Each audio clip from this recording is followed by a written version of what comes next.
Well, I guess in a way, I know a lot of people say this, but it was an accident. I'd first started a drama degree. I did a drama degree at Exeter University. So I was looking just at straight theatre, and directing itself kind of came in my final semester. We did a term of directing, and we started really small scale, little monologues. We were directing one another, and then we were able to direct a duologue, and then we could do like a small group scene. And I think the directing bug definitely set in then, and I just loved how I was able to kind of bring the nuances of human conversation to life. And I was just trying things out and playing games and working with status and working with motivation and just kind of sort of drama schooly type things, I suppose.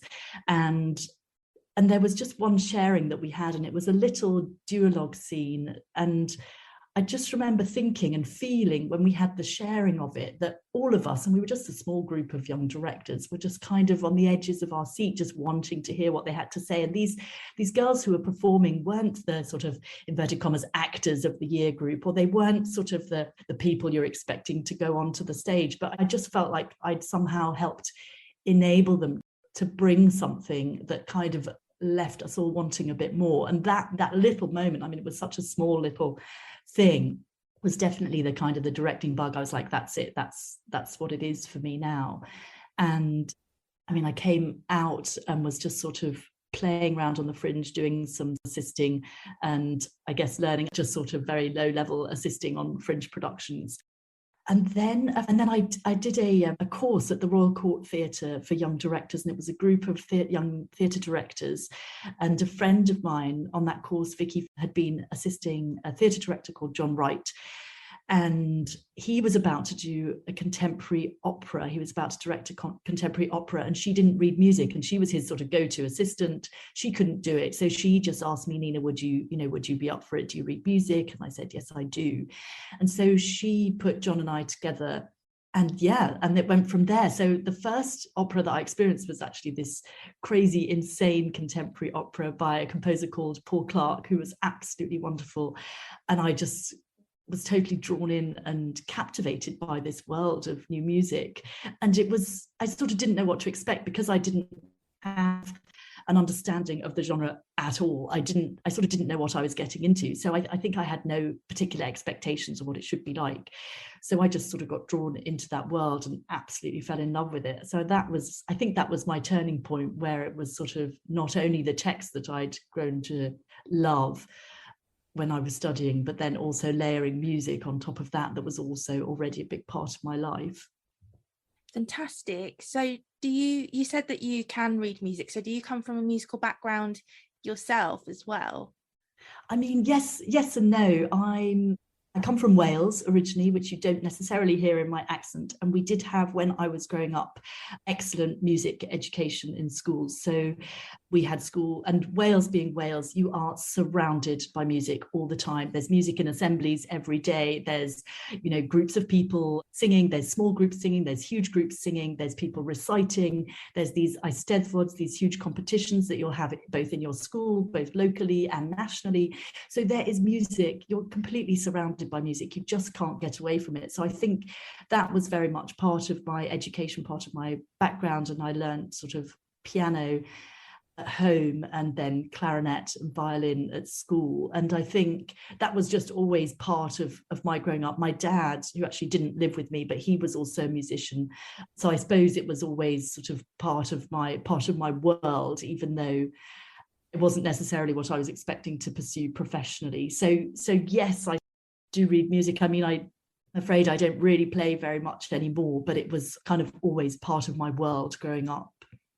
Fantastic. So you said that you trained in the UK, but you're currently based in Germany at the moment on the staff at Oper Frankfurt. So what prompted you to go to Germany? And do you notice that are there any differences in the opera scene in Germany compared to the UK? Because a lot of people say that, Germany is this great bastion for opera. I mean, it's got something like 85 opera houses. Yeah. I mean, my prompt, first of all, was, I suppose, a private one in a way. I felt like I'd sort of begun my career in the UK in a quite a small way, and I'd got to a point where I felt like I wasn't stepping up any further. And I think this does happen to a lot of people, particularly people who go in hard on the assisting, let's say. So you end up doing quite a lot of assistant directing and then might do your own smaller scale work. So I think I felt at a certain point that I'd come to a point where I wasn't making the next step. I wasn't moving on. And I also happened to have married a German man in the in-between time. And I read, when I was traveling, at some point, I read an article from the New York Times saying that 1/3 of the opera in the world was created in Germany. And they had all these statistics, like you were saying, of Germany having over 80 opera houses. Yeah. And I think that the prompt for me was feeling like I didn't know where to go next in the UK. I didn't see what was next for me. And looking at that in hindsight, I think, and I've talked with many sort of opera colleagues about this, that there is sort of a missing level in the UK, the sort of the mid-scale level that we don't have a lot of. So it does mean that at a certain point, there are a whole set of opportunities that do drop off. And there's a huge difference between the small scale work that goes on and even, getting your work on in the Limbury. There's an enormous jump between those two places.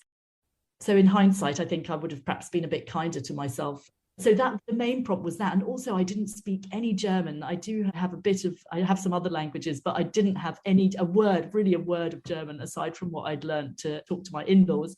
So I felt like what a great way to just move sideways, to kind of maybe create a new opportunity, to have a new outlook and see what this sort of land of milk and honey in the way that some people think of Germany as being, and to have a look with a bit of new perspective. So I guess it was a question of where I was in my career, the wish to learn the language and to see if there really was a different perspective here in Germany. And that did take me some time.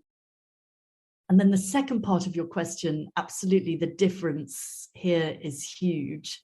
Aside from the number of houses, and we're talking about, like you said, over 80, I think it's 83 publicly funded opera houses. And I guess looking at the funding model, even in the UK, I think we can count on one hand the opera houses that actually have houses that are publicly funded by Arts Council England, and probably on your other hand, you can probably count the other operatic institutions that are receiving funding that perhaps don't have an operatic house. So I guess the difference there is huge in terms of the amount of opera that is produced here in Germany.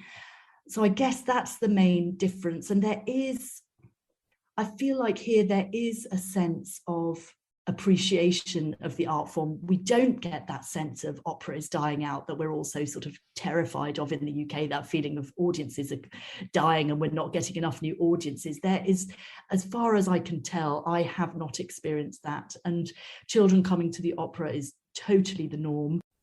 Young adults coming to the opera is totally the norm. Of course, the tickets are cheaper here on a scale, and we're not offering as yet, I think, free tickets, which I know some people in the UK are doing, but our cheapest tickets, I think, here in house at the moment are €15. It doesn't have the huge sort of elitism label that opera does suffer from in the UK. I think there are still people that don't come to the opera here. It's not to say that everyone comes, that's not true. But I think it doesn't suffer from that same elitism label in the way that it does in the UK. I guess the other big differences in the system is we do primarily work here on what we call a fest system, which of course the UK doesn't any longer, with having, I think we've got in-house with us here in Frankfurt, we've got 42 ensemble singers who are part of the house, and they of course are allowed to go outside and do guest productions elsewhere, but they will be permanently employed by the house. They will be in all the productions, and then we will hire in guest artists as well. So I suppose that is a system, a sort of nice solid system, which I think, as far as I know, almost every house, down to even the smallest ones, will have a much smaller ensemble that we do. So that is very much part of the opera system here, is having access to those fest singers. And of course that comes with pluses and minuses of its own. Being a fest singer is, isn't all roses either. They have their challenges as well, but there are also lots of positive sides to being fully employed by a house. So I think, it swings and roundabouts, isn't it?